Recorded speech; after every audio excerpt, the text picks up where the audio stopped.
সন্তোষ শর্মার মতো যারা ইসকন সহ বিভিন্ন সন্ত্রাসবাদী সংগঠন আমাদের অস্তিত্বের জন্য হুমকি হবে, তাদেরকে দমাবো আমরা ইনশাআল্লাহ। এই সরকার মার্কিনের তাবেদার সরকার, এই সরকার হিন্দুস্তানের তাবেদার সরকার। ঘরের ঘাপটি মেরে আছে এই শত্রুরা আমাদের ঘরে।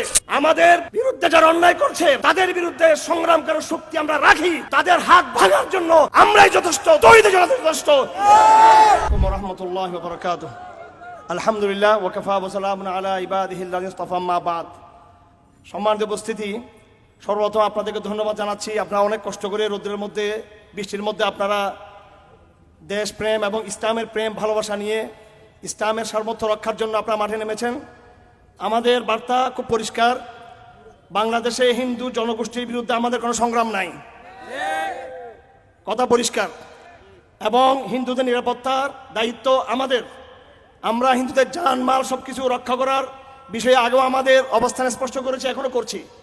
কিন্তু আমরা দুঃখের সাথে লক্ষ্য করছি যে বাংলাদেশে বিগত হাসিনা আমিরের পতনের পর থেকে ভারতের ইন্ধনে, বিদেশি রাষ্ট্রসমূহের ইন্ধনে এদেশের হিন্দুত্ববাদীর একটি অংশ তারা নানানভাবে রাজনৈতিকভাবে, সামাজিকভাবে, সাংস্কৃতিকভাবে বিদেশের এজেন্ডা বাস্তবায়ন করার জন্য তারা কুচক্রান্ত চলে আসছে।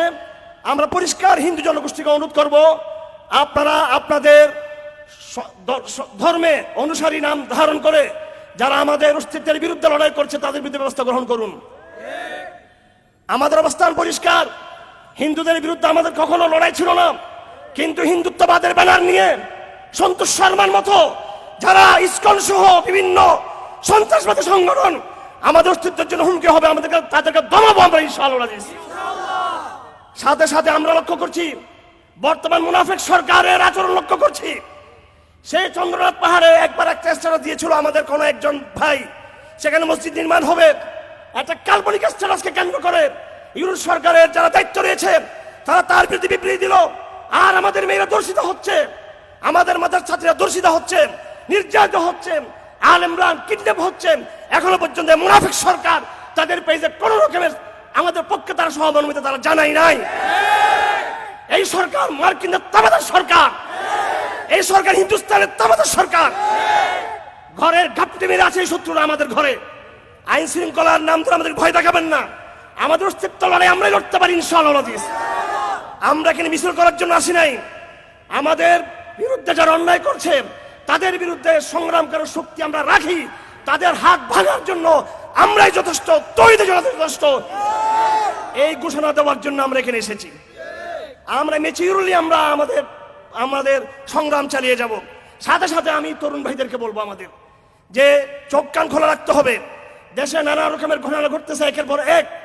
এখানে কোন দেশি বিদেশি চক্র, দেশি বিদেশি কোন বিভিন্ন গুপ্ত বাহিনী, বিভিন্ন গোয়েন্দা বা বিভিন্ন দেশি বিদেশি চক্রান্ত আমাদের মধ্যে, আমাদের দেশে কোন অস্থিতিশীল অরাজক পরিস্থিতি তৈরি করছে কিনা নির্বাচনের আগে বা এই মুহূর্তে, সেটুকু আমাদের খেয়াল রাখতে হবে। এবং সেন্ট্রাল যে নেতৃত্ব, আমি হেফাজত ইসলামের নেতৃত্বকে ধন্যবাদ জানাই। আমাদের সঙ্গে জানাব হেফাজত ইসলামের জানাব যুগ্ম মহাসচিব জানাব নাসির মনির এবং যুব বিষয়ক সম্পাদক জানাব কামরুল ইসলাম, মহানগরের জাকারিয়া সাহেব এবং আমাদের হাফিজ সাহেব এবং বিশেষ করে হেফাজত ইসলামের কেন্দ্রীয় নায়েব আমির আমাদের হজমান ওসমান সাহেব আমাদের সাথে রয়েছেন। আপনাদের অভিভাবকত্ব রয়েছে, হেফাজতের মতো অভিভাবক সংগঠন রয়েছে। অনেকে মনে করেন আমরা হেফাজত নিস্তেজ হয়ে গেছি। আমরা সবকিছু পর্যবেক্ষণ করছি। হিন্দুত্ববাদের উত্থান, মার্কিন চক্রান্ত, ইতিমধ্যে আমাদের দেশে আরো কিছু ঘটনা ঘটছে, আপনারা জানেন না। সেটা হচ্ছে আমাদের বাংলাদেশের বন্দর, চট্টগ্রামের বন্দর, কক্সবাজার সহ বিভিন্ন কিছু। আগে ভারতীয় আধিপত্যবাদ ছিল, এখন নতুন করে মার্কিন আধিপত্যবাদকে প্রতিষ্ঠা করা হচ্ছে বাংলাদেশে। এই বিষয়ে সাবধান থাকতে হবে। আগামী দিনে যে কোনো কর্মসূচিতে আপনারা আমাদের সাথে একত্র পোষণ করবেন। বৃহত্তর আরো কর্মসূচি যখন আসবে আপনারা ঐক্যবদ্ধ হয়ে লা ইলাহা ইল্লাল্লাহর ঝান্ডা নিয়ে রাজপথে আবার আপনাদের সাথে দেখা হবে। সকলকে ধন্যবাদ। সালামু আলাইকুম।